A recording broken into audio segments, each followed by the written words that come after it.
And we roll it.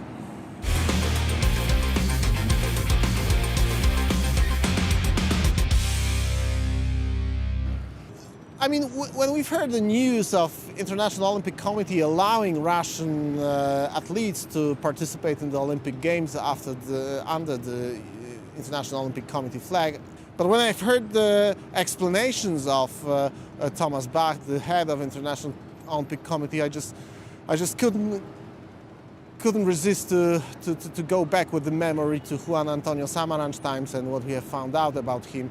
We know from the book KGB Plays Chess that Juan Antonio Samaranch, head of the International Olympic Committee for 20 years, was de facto agent of the KGB when this decision was made. What do you make of it? Well, Michał, hello from Lviv, and I'm glad you're there in my old home in New York City. And when we look at this decision, we see, I think, among many elites, many of those in power, a refusal to really face the idea of what the Russian threat is. And, you know, it's not just Vladimir Putin, it's the Russian people who permit this. And I think as we look now, you know, there's many protests. There's protests in France, protests in Israel. And it's a time to recall what happened in Ukraine in 2014 when the Ukrainian people said, we do not want to be governed by these corrupt pro-Moscow elites. And they stood in the streets, unlike they're doing now in France. They were very orderly and peaceful, very self-disciplined. That was such an amazing moment where I think they showed the world how democracy can really function. I believe the Maidan Revolution was like a fourth branch of government. And so that's why Ukrainians, because they've put themselves on the line, and 100 were killed in those days, and now they're fighting in the trenches for that freedom that they've earned. Ukrainians have every right to say that all Russians are culpable, especially those who are silent, at which most Russians are. And when I think of this, the idea of allowing Russian athletes to participate in the Olympics, I think of the Academy Awards a few weeks ago, where President Lindsley did not speak to the Academy Awards, even though that's been common with the other award ceremonies, even though the horrible war is ongoing and civilians are being massacred. Instead, the attention was on the so-called Russian dissident Navalny. And for a long time, I believed his story. But then as I spoke with Ukrainians, they were frustrated about Navalny. Usually, you know, those who truly criticize Putin's war in Ukraine, they tend to fall out of windows. They don't survive. And they don't have documentaries made about them. And then Navalny's wife got up and spoke, and she said she made Russia once again the poor victim. And this is, you know, going back to Dostoevsky wrote this in the 19th century, you know, how much the Russians sort of love suffering. And it's all about them.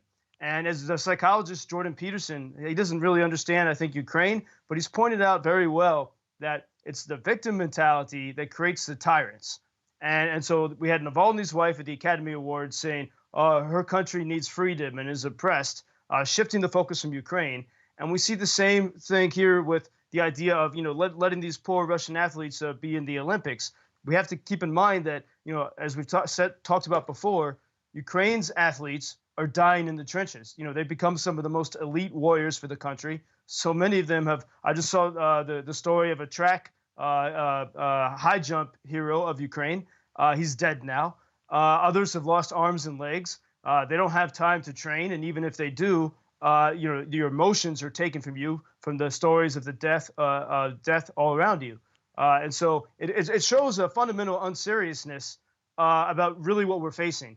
And along those lines, Michał, maybe because you're in the United States now, there was a story in the Atlantic by a great American academic at the University of St. Andrews in Scotland, Phillips O'Brien. And he said, the headline was, "The West must give Ukraine the weapons it needs to win."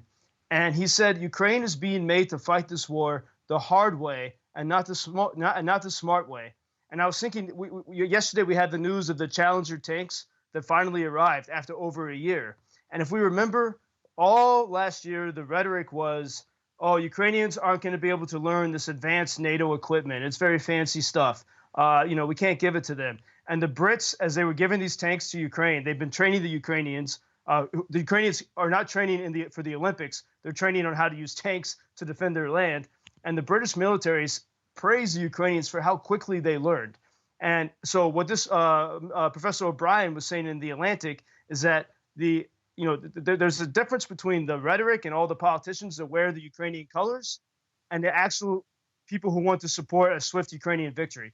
And so I think this is the point we're at right now. And it's very important, especially that Americans, they might hear about, almost $100 billion was spent on Ukraine. It's much less than that. And the fight remains dire. And it is Ukrainians in the trenches, more so than any of these other protest movements around the world, who are standing for freedom. And so to take the focus from that for even a second, as we look at the villages that are constantly shelled day and night, look at the complete destruction of Mariupol, makes Russia the victim, and that's not the story here. And I guess the last thing on this is that no matter what happens, the reason why Ukrainians have held on is because they don't think like victims. And I was just talking with friends who were on a break from fighting in Bakhmut, and we had a toast to everyone we know who's died, and it was very sad and somber. But there's not this sense of despair and despondency among the Ukrainians. And so no matter what happens, even if the Russians are in the Olympics, the Ukrainians will keep going. We do have elites in a way, both on the cultural and sporting side of the public events that are trying to push the Russian agenda. I mean, and I just want to remind you one more time, exactly on the day that the Olympic Games in Sochi ended, it was the same day when Russia invaded Crimea, and still. And also there was when it comes to world sport, there was a World Cup several years later in Russia after Russia was occupying Crimea and parts of the Donbass. And so we see that, and I think it's very helpful to look back at 2014, because had the world responded more strictly against Russia, Russia would not have been emboldened to unleash the absolute terror that it's unleashing now. And so we have to wake up and learn the lesson. Again, it always does feel like what Winston Churchill was trying to tell, Europe in the late 1930s. And I don't know how many more images we have to see for people to wake up. But I think it also shows that some of these elites, especially with the IOC, they don't really believe in democracy, because if they did, they would believe in human agency. That if we are governed by tyrants, in some sense, we allow that to happen. And that's really what the Ukrainians showed in the Maidan Revolution, that the people have agency, that we can choose to be free. And I think this is maybe the main lesson that the world needs to learn now. And that's why it's important to highlight how wrong this decision is, to excuse the Russian people for the terror and hell that they are unleashing, not just on Ukraine, but upon the whole world. Thank you for introducing Ukraine on your social media pages. That's very important, that much more people can get more information about the situation here and how everybody can help Ukraine to stay stronger and to save all the world. Що він сказав?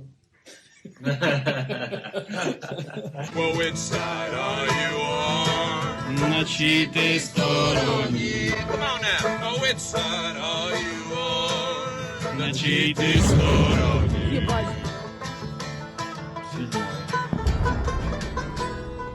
Сірий вид з твого вікна.